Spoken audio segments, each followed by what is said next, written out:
¿Por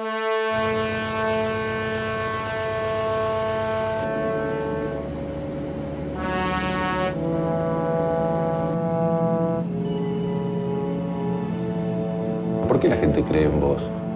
Creo que tuvimos el mensaje correcto en el momento adecuado. La gente estaba hastiada de los mismos de siempre. Y nosotros tuvimos ese mensaje de cambio. ¿Por qué el gran apoyo popular? Porque sabe que somos auténticos y sabe que no buscamos nada para nosotros. A mí no me interesa. Aquí ha habido tal niveles de mediocridad que una vez un presidente dijo, el principal deber de un mandatario es mantenerse en el sillón. Imagínense, si yo, para mantenerme en el sillón presidencial, tengo que traicionar mis principios, tengo que traicionar el mandato que me dio el pueblo ecuatoriano, prefiero 10.000 veces irme mañana a mi casa. Y eso el pueblo ecuatoriano lo reconoce.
Con ustedes no podemos dejar esto armado hasta de tarde, ¿no? No. ¿Quieres armarlo? Esta es la sala del no trabajo. Aquí solo uno viene de protocolo, así que no hay problema. No, me dijeron que la sala de trabajo es una sala con los adelantos más importantes de la tecnología. Y vamos a contratar un sistema satelital para poder controlar las obras públicas en tiempo real. ¿Sí? Si no, no avanza, olvídate. Bueno, estuvimos, no sé si recordás, hace poco en la reunión de presidentes de Sudamérica. Y uno cuando miraba la mesa, veía que ahora tenemos en América Latina un conjunto de presidentes que no son tradicionales. Tener un presidente campesino, un presidente obrero metalúrgico, un presidente obispo, que ya es como una... Pero eso me preocupa, creo que América Latina está retrocediendo a sus épocas más conservadoras, porque ahora tenemos militares y curas en el poder, como siempre, no hemos avanzado después de 5 siglos.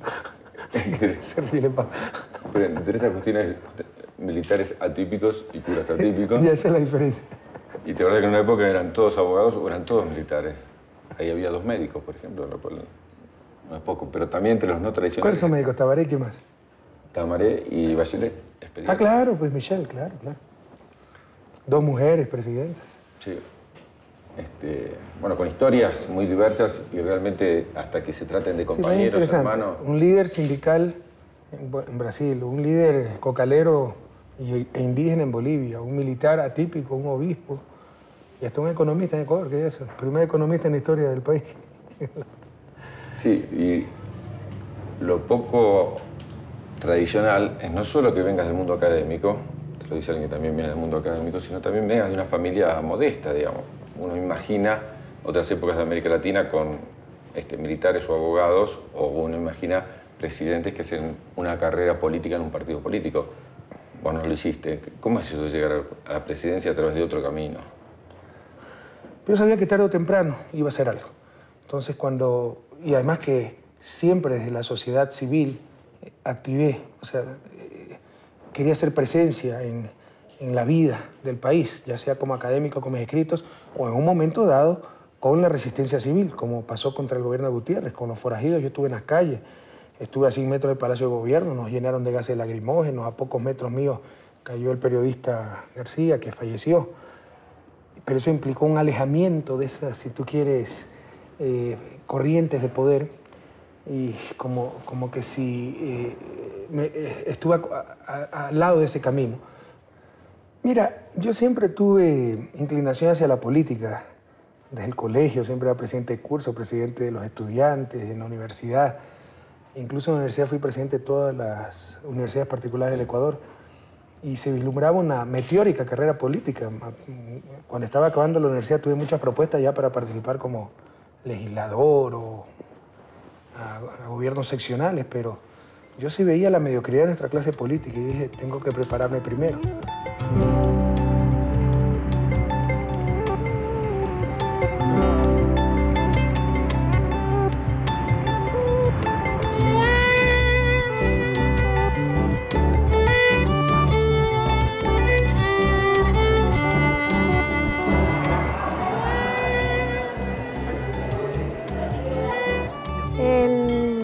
Actual presidente de la República, el señor Rafael Correa.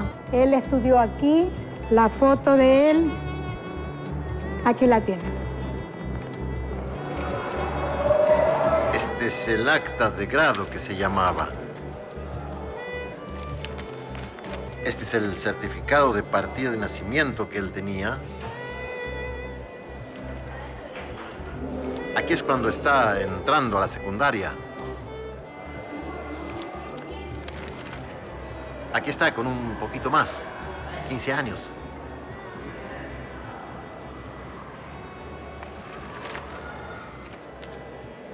Ya está en el penúltimo año de la secundaria cuando él comienza a involucrarse en aspectos de servicio a la comunidad. Hay ciertas materias que las descuida un poco.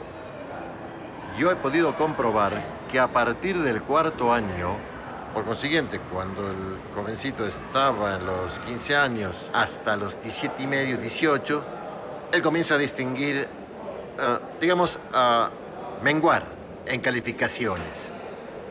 Pero es que era obvio, estaba ocupando más tiempo en aspectos de carácter social, se vinculó con aspectos de servicio a la comunidad, en retiros, igualmente en Boy Scouts, y todo ese tipo de actividad que conlleva otros tiempos. Trabajaba con 171 grados bajo cero. Yo a Rafael lo recuerdo desde pequeño. Recuerdo que él usaba el uniforme azul, usaba unos lentes grandes. Ver a Rafael Correa sí es ver el comportamiento de un scout, la solidaridad con los pobres, con los que no tienen, que yo entiendo que esa es la mayor meta que tiene él, de trabajar por los pobres, porque tengo entendido que él sí ha visto y ha vivido con esa gente pobre. Es una de las pocas personas a las cuales la presidencia de la República no lo ha cambiado. ¿Por qué cree en mí? Te insisto, o sea, porque ve, primero, que soy alguien como ellos. Segundo, que pudiendo usar el poder en mi beneficio, lo usamos en beneficio del pueblo ecuatoriano. Hemos demostrado que estamos con las grandes mayorías, porque nadie se engaña. Tú puedes hacer mucho desde fuera del poder, puedes trabajar con los indígenas, enseñar, etcétera, pero muy difícilmente cambiarás las estructuras. Para cambiar las estructuras hay que cambiar la relación de poder y para eso hay que ganar las elecciones y captar la partecita del poder que te permite el ganar elecciones, porque tampoco asumir el gobierno significa captar el poder total. Siguen los poderes omnímodos de la banca, de las cámaras de producción, de los medios de comunicación, que son los guardianes del status quo, pero de ahí puedes ir construyendo. Entonces dijimos, es la oportunidad, hay que ser presentes, hay que captar el poder y poco a poco cambiar la correlación de poder en nuestro país, hacer que la ciudadanía mande, que por fin se privilegie el bien común y de esa forma cambiar las estructuras tan injustas de este país. Bueno, hay gente que dice que me preparé toda la vida para eso, o de chico tuvo algún sueño, tuvo en el horizonte, dijo, bueno, voy a ser presidente, me gustaría... ¿Es tu caso? Sí, yo no te voy a mentir, o sea, yo no, créeme que no tengo ambiciones, nada busco para mí. Yo soy católico practicante, creo que donde está tu tesoro está tu corazón. Mi tesoro no está en el poder, está en el servicio. Pero no me engaño. Para cambiar este país se necesita el poder, pero como instrumento de servicio, no como instrumento para servirte a los demás. Y de chiquito yo soñaba ser presidente de la República. Pregúntale a mi madre que se reía a los 7, 8 años, mami, yo voy a ser presidente de la República, ¿no? Pero creo que 80% de los chicos dicen lo mismo, ¿no? Sin embargo, en mí sí había una inclinación para el servicio público y para la vida política.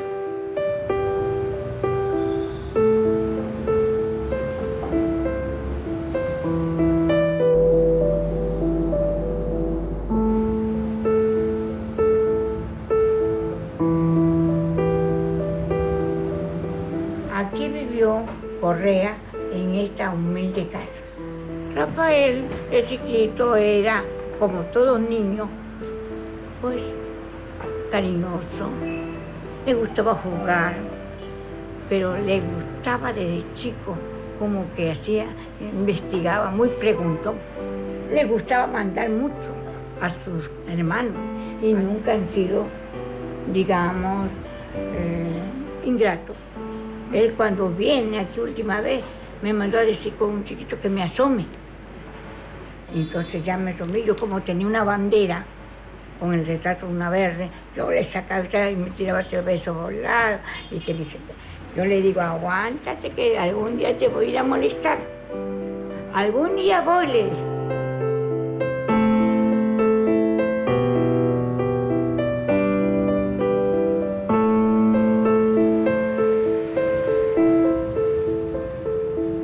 No nos gustan mucho las formalidades. En lo personal hasta, sí, tal vez malo, no es muy político lo que voy a decir, pero o sea, yo prefiero reunirme 10.000 veces. Me agrada reunirme con indígenas, con vendedores informales, con obreros, la gente sencilla de nuestro pueblo. Me cuesta mucho reunirme con los pelucones y con las oligarquías ecuatorianas con las que hay que reunirse, porque manejan sectores de poder y pueden echar a perder el país. Pero me cuesta, o sea, porque en verdad creo que esas élites han sido las grandes culpables de la debacle nacional. Y además que con su ridiculismo, creerse de alcurnia, con el pedigrí que ostentan y esas cosas, hasta me dan risa, ¿verdad? Entonces eso la gente lo percibe, que somos gente sencilla, que nos gusta estar con nuestro pueblo y sobre todo lo que te decía, que somos auténticos, que no buscamos nada para nosotros, con nuestras virtudes, con nuestros muchísimos defectos, con nuestros errores, pero en el fondo tenemos buena fe y solo buscamos el bien común, nada para nosotros, todo, como decía Alfaro, para el pueblo que se ha hecho digno de ser libre. Me están pidiendo una explicación, le digo que... ¿Qué levantador de peso? Bueno, buenos días, chicos. Digo que no se preocupe, que es una excepción. Una excepción. 20, vamos. 20. Vamos.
¿Cuánto tiempo nos echamos? Teniente, ¿sabe cuánto tiempo nos echamos? ¿Cuánto tiempo nos echamos? Casi una hora, 50 minutos. 45. Ah, 45 minutos. Bien, que no traen la toma. Si no existía la toma. Como la segunda parte, pero con otra canción. Con la de Guayaquil. La mejor de la Cate. Román se escribe una niña guayaquileña, bonita, y saca a las ministras. También. Antonio Galearte, no reclame. Y por último, para el confort. Un poquito menos, No importa. Hay una mesa, póngale. No. Aliméntate Ecuador. Aliméntate Ecuador. Muy buenos los platos, pero claro, de ahí trabajaban. Golpe de 4 de la tarde volvían a comer.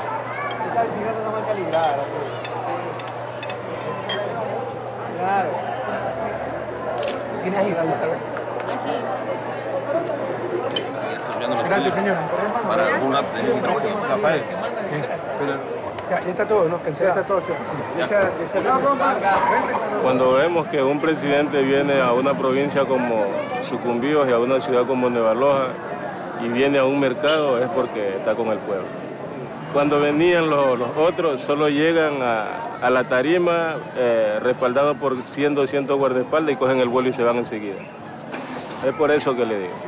Por eso le digo, los 20 años que tengo en este pueblo es la primera vez que veo que un presidente viene, se sienta a comer con la gente chira, se da la mano y se codea con la gente chira. Es la primera vez en la historia. Nosotros los ecuatorianos estamos agradecidos del presidente porque sí ha habido un cambio social y se va a dar paulatinamente. Todos los cambios no se dan de la noche a la mañana, son un proceso. Falta mucho por hacer, porque no todo depende de un presidente, de su equipo de ministros, de las altas autoridades del gobierno. Hay una burocracia anquilosada que no tiene sentido de la urgencia, hay estructuras caducas, leyes que están hechas para que no hagas nada, pero poco a poco vamos superando esos obstáculos. Y sí te puedo decir que somos un gobierno, al menos para los parámetros de gobiernos ecuatorianos, altamente eficientes, y cuando logremos cambiar esas estructuras, cuando tengamos nueva constitución, nuevas leyes, etc., podemos ser muchísimo más eficientes aún. Y tuviste una característica bien particular, que tuviste como dos momentos distintos de asunción como presidente. Uno compartiendo con Evo y con Chávez un acto de contenido de los pueblos originarios y después la asunción formal. Proviniendo, como tenés una formación católica muy fuerte, digo, el primero de los actos, ¿qué simbolizó ese entrecruzamiento entre tu formación y ese homenaje que te brindaban los pueblos originarios? Como te insisto, o sea, nos gusta estar mucho con nuestra gente. Y para mí ese fue la primera investidura y tal vez la definitiva. Nuestra gente dándonos el poder, nuestra gente dándonos el gobierno, nuestra gente dándome la asunción al mando, ¿no? Y lo organizó eso la prefectura de Cotopaxi, donde yo viví, en Zumbagua, que el prefecto es indígena y fue mi alumno en Zumbagua. Entonces estaba lleno de indígenas de todas las partes del país, pero también montubios, afroecuatorianos y ciudadanos comunes y corrientes. Entonces para mí fue un acto de profunda trascendencia. Ellos invitaron a Evo y a Hugo y con todo gusto aceptaron participar. Entonces ellos escogieron quiénes iban, ellos organizaron toda la ceremonia. Entonces para mí fue un acto de profunda trascendencia, te insisto, y probablemente la primera y definitiva asunción al mando. Con ansiedad, las personas esperan la llegada de su presidente. Es que hoy se entregue el poder al mandatario. Hoy se entregue el bastón de mando, como ancestralmente se lo hacía. Hoy, aquí en Zumbagua, se entregue ese poder a Rafael Correa. Con una camisa blanca bordada, hace su ingreso a la plaza de Zumbagua el presidente Rafael Correa. Pues van a proceder estos momentos a la limpia al presidente Correa y se complementa con los tres principios básicos de la cosmovisión andina del mundo quichua: Amayuya, Amashua, Amaquilla. Vemos pues como en este momento colocan las cintas que se orientan hacia los 4 puntos cardinales. Los yachaks están ya en pleno ritual de limpieza al presidente Correa. Este ritual simboliza pues la entrega de la energía positiva. Este es un momento histórico realmente para la comunidad Zumbagua, en la que se han dado cita los mandatarios latinoamericanos para llevar adelante este acto especial en que los pueblos indígenas del Ecuador están entregando la buena energía para que el presidente Rafael Correa pueda ejercer su mandato como los ecuatorianos queremos, como los ecuatorianos esperamos.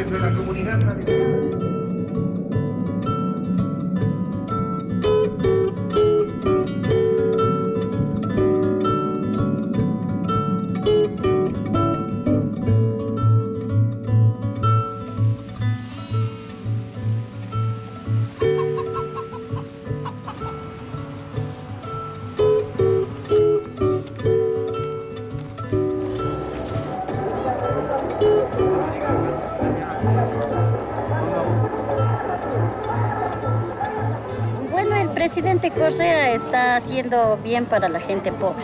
La política era solamente de la gente rica, de la gente millonaria. Más antes no había gente como sentía por la gente pobre verdaderamente. Y los millonarios así le quieren tumbar, le quieren aplastar como siempre lo han venido haciendo. Como son dueños del poder, ellos hacen lo que ellos tienen la gana.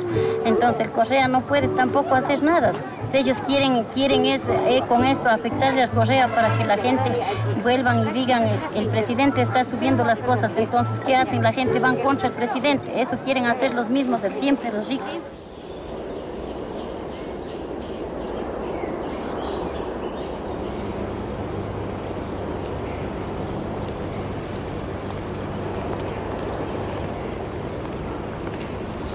Bueno, esta es la comunidad salesiana.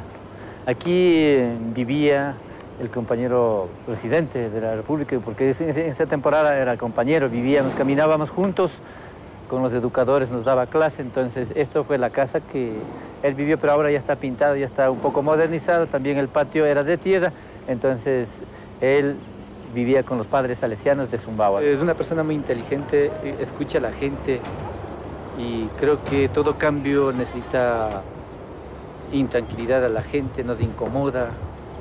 Espero que estos cambios que él está proponiendo, y estoy seguro que va a ser en beneficio. Estos cambios no va a dar de un año a 2 días, digamos 2 años, 3 años, sino ni en el periodo de él.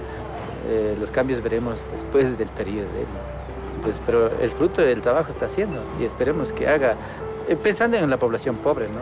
No solamente los indígenas somos pobres, también hay pobres mestizos también.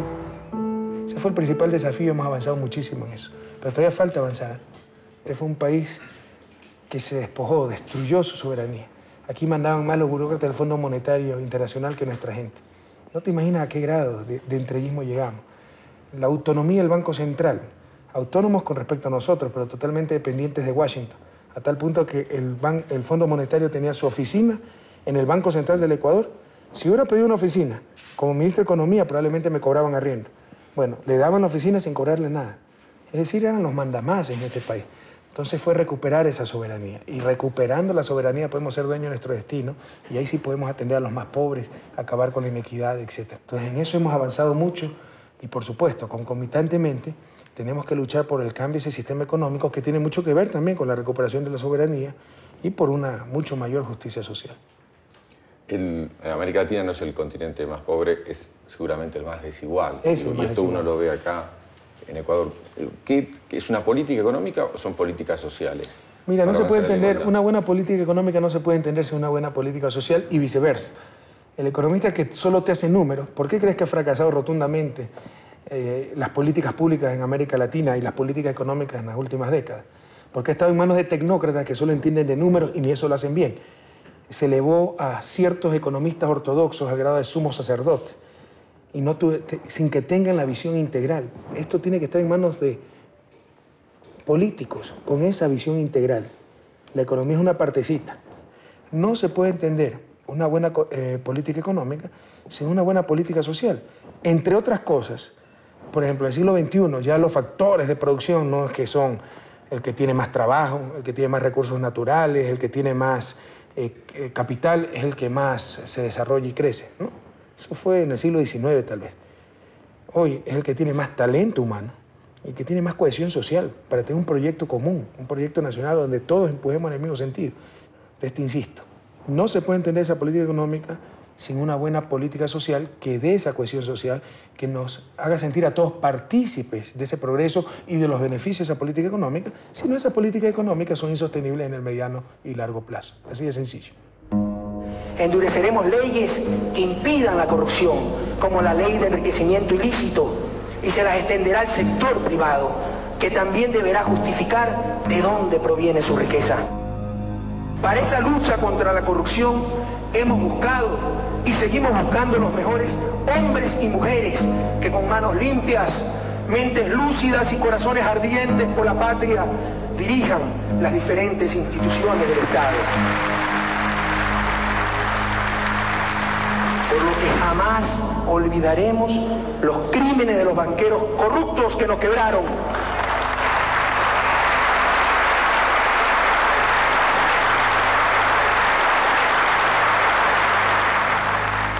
Por otro lado, no nos olvidemos, hay varias formas de corrupción, desde lucrar con dineros del Estado hasta la evasión de impuestos, pasando por comportamientos, estructuras y, paradójicamente, leyes corruptas.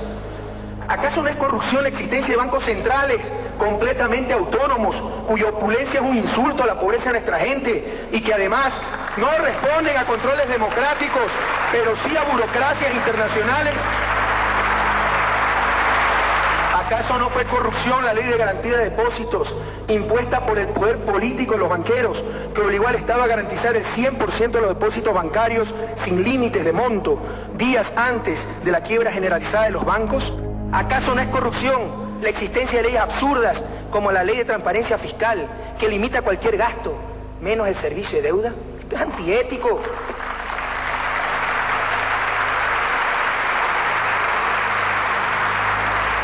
Sepan ustedes, compañeros presidentes, que si yo quiero reformar la educación, y cualquier reforma a la educación en este país empieza por pagarle más decentemente a los maestros, estoy rompiendo la ley. Si quiero dar medicina gratuita, estoy rompiendo la ley. El único gasto que no está limitado en este país es el servicio de la deuda externa. Eso también es corrupción.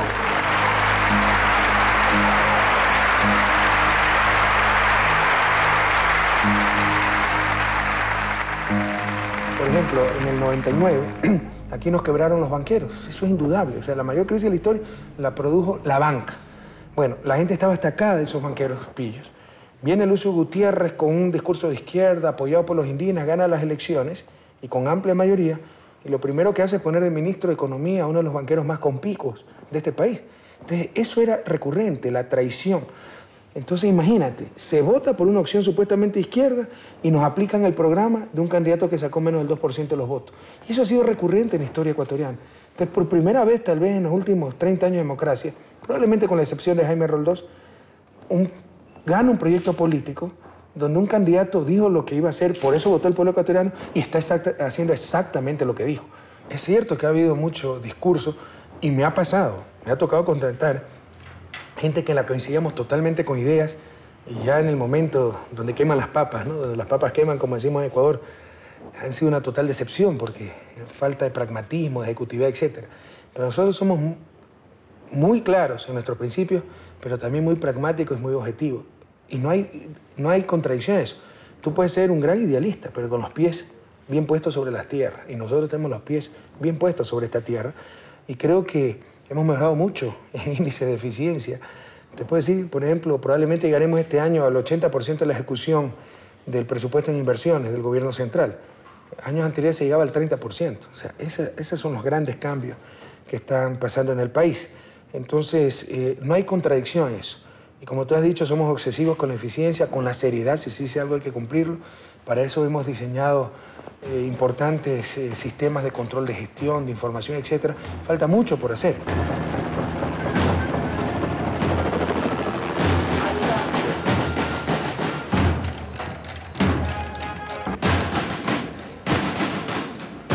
Fue creada el 11 de noviembre de 1981.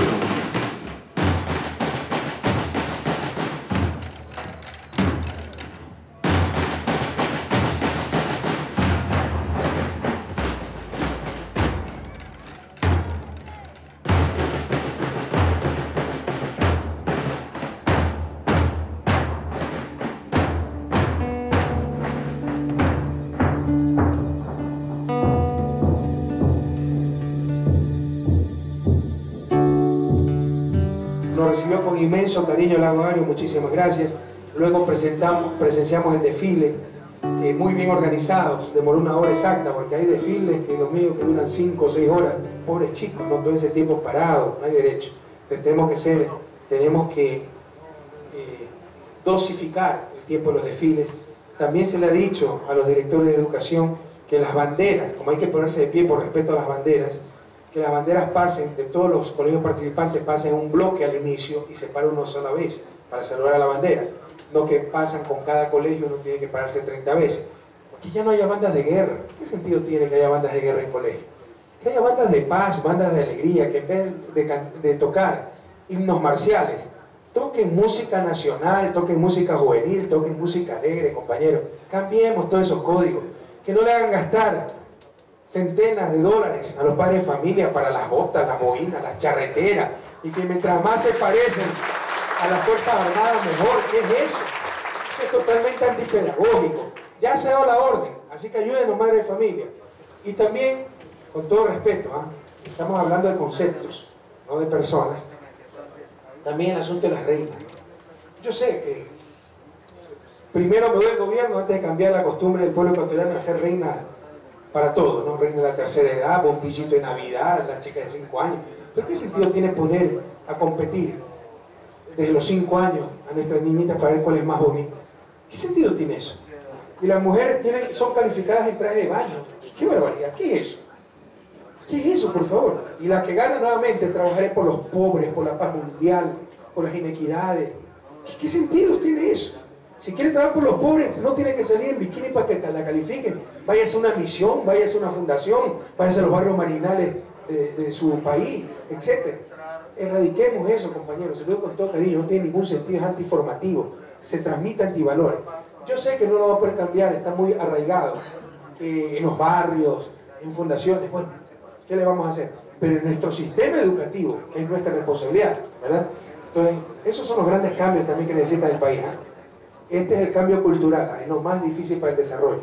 Yo sé que muchos de ustedes no me entienden y muchos de ustedes tergiversarán, la gente de mala fe, politiqueros de siempre tergiversarán mis palabras, pero tengo que decir, este cambio cultural es fundamental también para el desarrollo. ¿Cuál es el modelo de Estado para Ecuador que imaginamos? Y que lo hemos pensado y lo hemos cambiado, ese modelo de Estado. Un modelo de Estado, donde te insisto, que ese Estado verdaderamente represente la acción colectiva de la sociedad. Ahora representaba la acción de los grupos que lo dominaban y la acción de los grupos que lo formaban, porque aquí la burocracia también tiene su propia agenda, gran parte de esa burocracia. Entonces, ahí hemos dado también importantes pasos. El cambio definitivo se va a dar a través de la Constitución, pero un Estado mucho más eficaz, con adecuados sistemas de control, pero adecuados sistemas de ejecución, con empresas públicas vinculadas a un Plan Nacional de Desarrollo. Antes ni siquiera teníamos Plan Nacional de Desarrollo.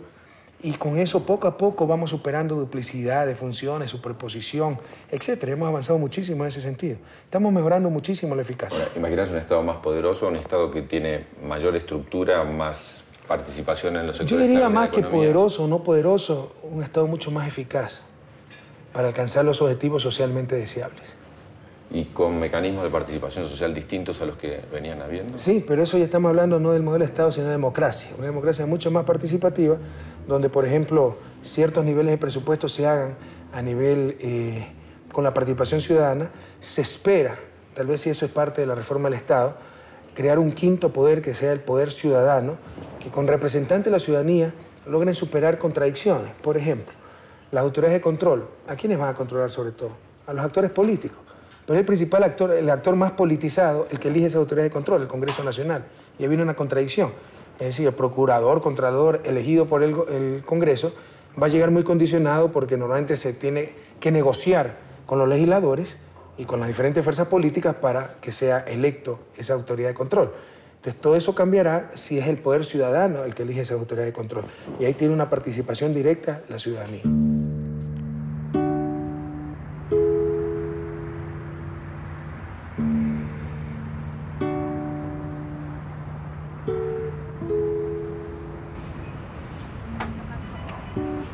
Aquí la política es que siempre va el dinero para los de arriba y el trabajo es para los de abajo. Siempre, por más que los gobiernos, por ejemplo, tengan buenas intenciones de hacer algo por el pueblo, no pueden porque siempre la oligarquía les oprimen. No.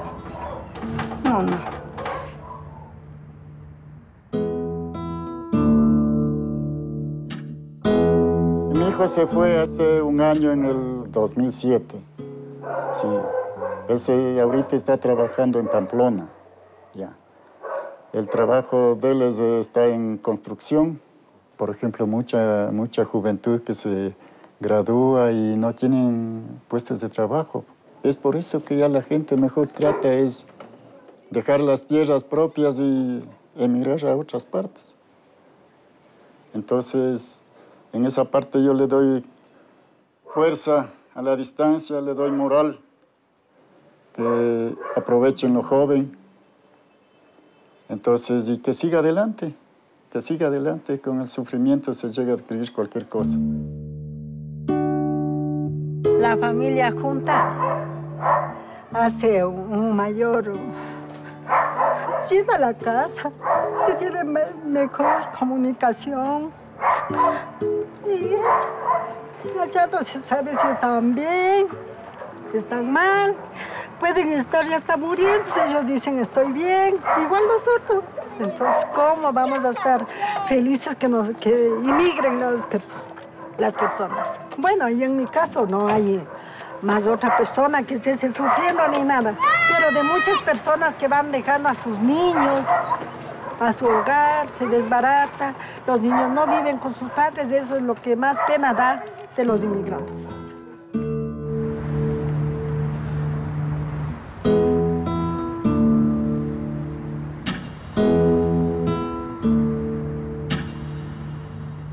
Vos hablaste en varios discursos, ¿no?, de una época de cambio en América Latina, sino un cambio de época. Así es. ¿Cuál es la esencia del cambio de época? Pero tú viste en los 90 cómo el desastre que fue América Latina por la aplicación de las políticas del consenso de Washington, y para que tú veas el grado de decadencia al que llegó América Latina, seguimos las políticas del consenso de Washington, consenso donde ni siquiera participamos. ¿Esto era consenso de quién? De los grupos de poder, de los grupos dueños del mundo.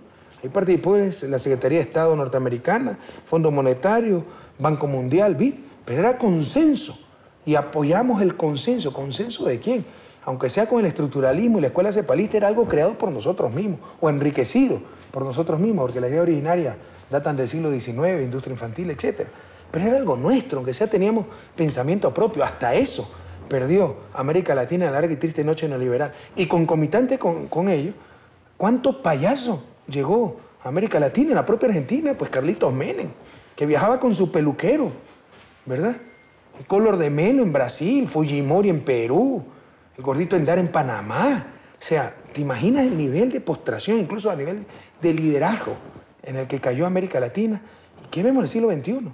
Que todos esos gobiernos entreguistas, títeres, se derrumban como castillo de naipes y llegan gobiernos progresistas con una visión histórica, buscadores de la integración latinoamericana y sobre todo con un gran capital político, altamente populares. ¿Por qué? Porque los pueblos latinoamericanos reconocen en ellos autenticidad, que realmente están con las causas populares, que ya no son los traidores de siempre.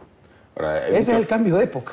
Sí, pero muchos dicen que eso depende de la nueva situación económica internacional que nos favorece por los commodities y el precio de las materias primas. Otros dicen que depende esto, o por lo menos está producido porque Estados Unidos mira para otro lado y descuidó su patio trasero. Están los que dicen que esto es parte del movimiento popular y de la maduración. ¿Cuál es tu? Yo creo que es un despertar de los pueblos latinoamericanos, pero por supuesto que ha habido factores contribuyentes a ese despertar. O sea, yo creo que Bush ha sido de los grandes electores en América Latina, ¿no? Su política exterior ha sido tan torpe que ha despertado una gran reacción que ha ayudado a los gobiernos progresistas para lograr este cambio de orientación en América Latina. Con respecto a qué es la buena racha económica por alto precio de los commodities, ese es el cuento de siempre cuando llegan gobiernos que no están con el status quo, ¿no? Tratar de deslegitimar sus victorias, su aceptación, etc.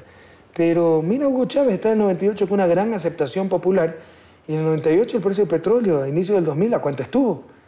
No está ahí la respuesta. La respuesta está en un despertar de los pueblos latinoamericanos que finalmente empiezan a ser dueños de sus destinos y que finalmente se sienten representados por gobiernos que realmente están con el bien común y no pensando en Washington, en el puestito después, no hablando en español y pensando en inglés.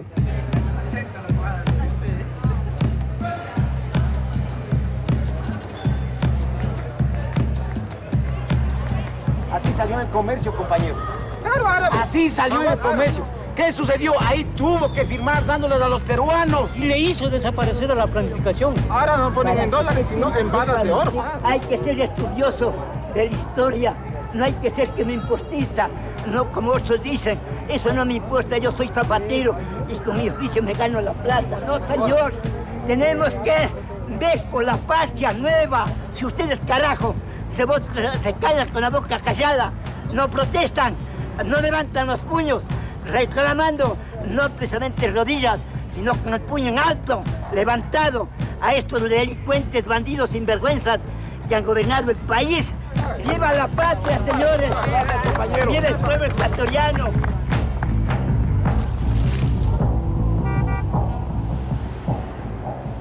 Ecuador de alguna forma ha estado bastante, bueno, no solo Ecuador, todos los países han estado desvinculados entre sí, pero Ecuador ha estado bastante desvinculado de América del Sur, ¿no? Ahora, si algo está cambiando, es justamente que está mucho más volcado hacia América del Sur. Siempre fue un país muy volcado hacia Estados Unidos. O sea, y eso se ve no solo en las relaciones políticas, de lo que significaban las relaciones políticas, sino se ve, como hablábamos en algún momento, en las relaciones culturales, o sea, en la forma de ser de la gente, de los jóvenes. Entonces eso está cambiando. Está cambiando por el tipo de gobierno que hay, está cambiando porque la región sí está hablando por lo menos de integración, si bien todavía algunas cosas son escaramuzas, otras son a pequeños comienzos, sí está, y eso le influye a Ecuador. Y el gobierno que tiene, obviamente, que va hacia esa integración. Hay una mirada hacia América del Sur como nunca había existido. Mira, el gran desafío es que esa integración dé frutos concretos y rápido, porque si no, pues se deslegitimará. Por eso mi preocupación con ese estatuto de UNASUR, donde está dominado por la burocracia. Yo creo que eso no va a ningún lado si no hacemos cambios profundos en ese estatuto. O sea, nos dejamos impresionar en fútbol, utilizando términos futbolísticos, anticipar por la burocracia, ¿no? Entonces, de nuevo se nos enquistó ahí la burocracia. Y si no somos eficaces en esa integración, para la retórica bajar hechos concretos, nuestros pueblos se pueden rebelar frente a esa integración, ¿no? Creo que esa integración debe enfrentar los problemas comunes y dar respuestas rápidas a esos problemas que incidan concreta, claramente, en la vida cotidiana de nuestra gente, que mejore ese nivel de bienestar, esa vida cotidiana, si no, fracasará la integración. Y esto del socialismo del siglo XXI, que está planteado en el discurso, en el debate, ¿cuál es la esencia del pensamiento? Bueno, una esencia muy clara. Aprendiendo de los errores del socialismo real. Así es, pero coincidiendo con ciertos aciertos. Por ejemplo, supremacía del trabajo humano sobre el capital.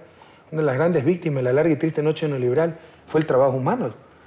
Bajo eufemismo como flexibilización laboral, lo que se hizo fue romperles el alma a nuestros trabajadores. Aquí, cuando yo llegué al gobierno, se supone que el contrato por horas era diseñado para temporadas pico. Por ejemplo, una juguetería en época de Navidad te contrataba 3 semanas de 6 a 10 de la noche estudiantes universitarios. Esa era la filosofía del contrato por hora. Cuando yo llegué al gobierno, el reglamento que había hecho el gobierno de Lucio Gutiérrez para el contrato por hora decía que se podía tener hasta 75% de los empleados contratados por hora y de forma permanente. ¿Te imaginas eso?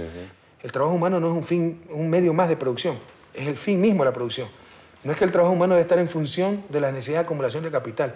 El capital y todos los demás factores de producción deben estar en función del trabajo humano y del ser humano. Una primera coincidencia. Segunda coincidencia, la búsqueda de esa justicia social, que debe ser un clamor impostergable en, como tú has mencionado, la región más inequitativa del mundo. Debe ser un eje transversal para todas las políticas públicas. ¿Qué hizo el neoliberalismo? En todas las políticas públicas exacerbaba esa desigualdad y lo pasaban como, bueno, la competencia, la ley del más fuerte, sálvese quien pueda. Absurdos que destrozaron, como te decía hace un momento, la cohesión social, que es una de las principales fuentes de ingobernabilidad en América Latina. Entonces, en todo eso coincidimos con los postulados del socialismo tradicional. ¿En qué nos diferenciamos? Que en el siglo XXI, pues, las armas son los votos y los ejércitos los ciudadanos. Entonces, el materialismo dialéctico, el cambio violento, la lucha de clases, etcétera, ya no puede ser más aceptado. Hoy el socialismo del siglo XXI está presentando nuevas concepciones de desarrollo. Por ejemplo, en nuestra concepción de desarrollo buscamos el buen vivir, el summa causa de nuestros pueblos ancestrales, que no es vivir cada día mejor que quién, que nuestros padres, que nuestros vecinos, sino vivir bien, en función de nuestros principios, nuestros valores. Entonces, también el socialismo del siglo XXI está ensayando nuevas nociones de desarrollo que se diferencian grandemente de lo que siempre presentó el socialismo clásico y obviamente el capitalismo.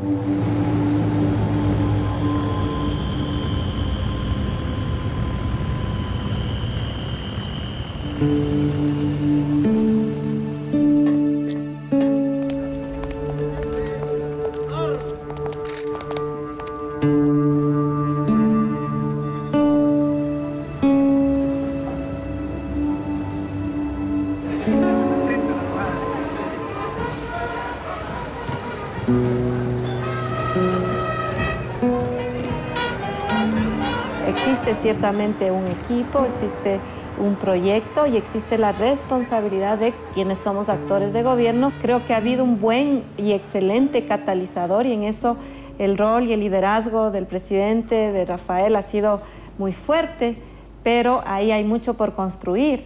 Hay que respetar un proceso de madurez de la propia gente y de ir consolidando esos espacios organizacionales en una estructura que tampoco es homogénea y que también hay que respetar. Hay diversidades en las prácticas políticas, hay una trayectoria en los movimientos sociales. Yo creo que hay que soñar alto. Nosotros no nos limitamos a los cánones, a los códigos que nos imponen las estructuras actuales, es hacer el juego de esas estructuras. Aquí siempre se ha dicho, soñemos con que Ecuador sea la Suiza de los Andes. No, queremos que algún día los suizos sueñen con ser el Ecuador de los Alpes. Entonces ese es el cambio de época también. Entonces soñamos muy alto, pero te insisto, también somos muy pragmáticos. Pero no nos limitamos, por ejemplo, a la mediocridad de los objetivos del milenio, que son mínimos, que incluso pasan la idea de que hay personas que merecen menos que otras, ¿no? Nosotros apuntamos a máximo social. No queremos ser una sociedad opulenta. Nosotros no medimos el desarrollo por qué tan bien están los que siempre estuvieron bien, sino por qué tan bien están los que siempre estuvieron mal. Entonces nuestra prioridad fundamental, nuestra opción preferencial es disminuir la miseria y la pobreza en este país. Y mi sueño sería dejar un país sin miseria. Es muy difícil de alcanzar. Al menos aspiramos a dejar enrumbado el país irreversiblemente en esa ruta de desarrollo de acuerdo a nuestra concepción, que no es que las clases que siempre nos dominaron tengan la más alta tecnología, sigan nadando en opulencia, sino que aquellos que nunca tuvieron nada puedan finalmente acceder a ese buen vivir.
Y todo esto tenemos que hacerlo con alegría, porque si es para hacerlo con pena, con sacrificio, con desesperanza, mejor nos vamos a la casa también. Entonces hemos dicho que la revolución ciudadana debe ser también la revolución de la alegría, que nos roben todo menos la alegría y la esperanza, porque si perdemos esa forma de actuar, de conducirnos, seríamos una sociedad muy triste y caeríamos en la trampa de los mismos de siempre. Quitarnos la alegría nos quitan la motivación, la autoestima.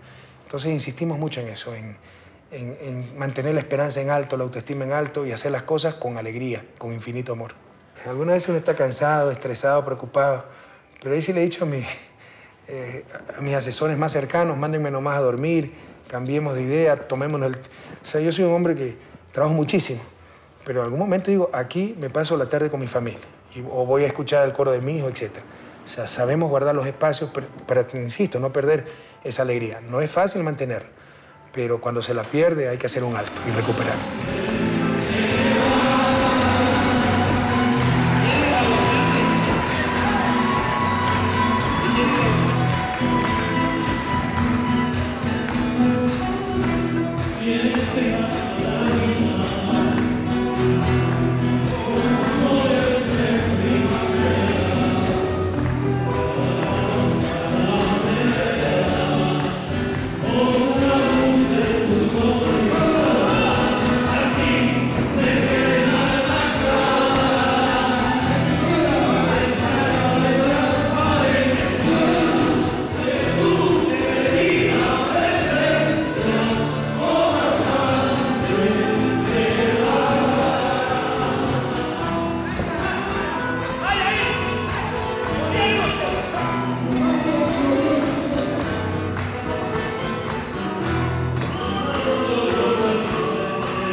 Qué feliz me siento, hermanos presidentes, compañeros, compañeras presentes.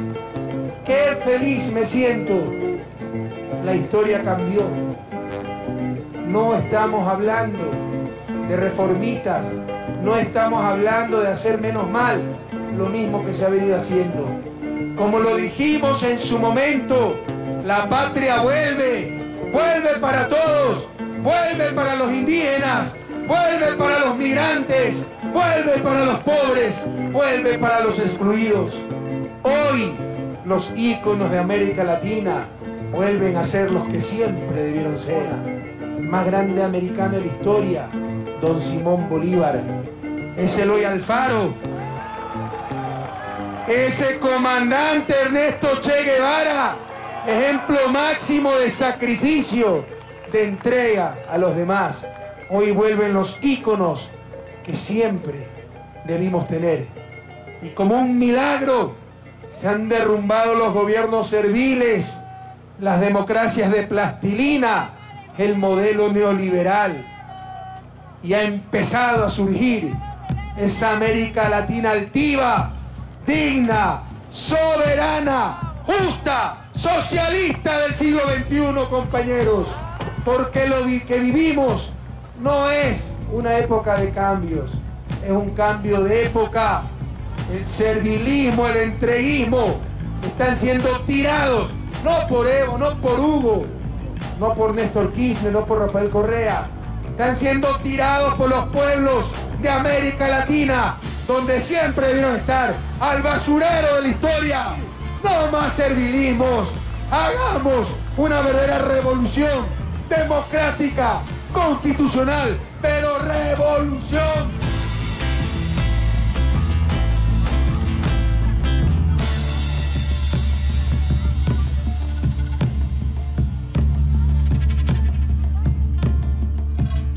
¿Cuánto quedó Brasil y Argentina? 0-0. 0-0. Realmente te agradecemos muchísimo. A ustedes, ¿no? Y un fuerte abrazo a toda América Latina. Gracias. Muchísimas gracias. Bienvenido siempre. Gracias.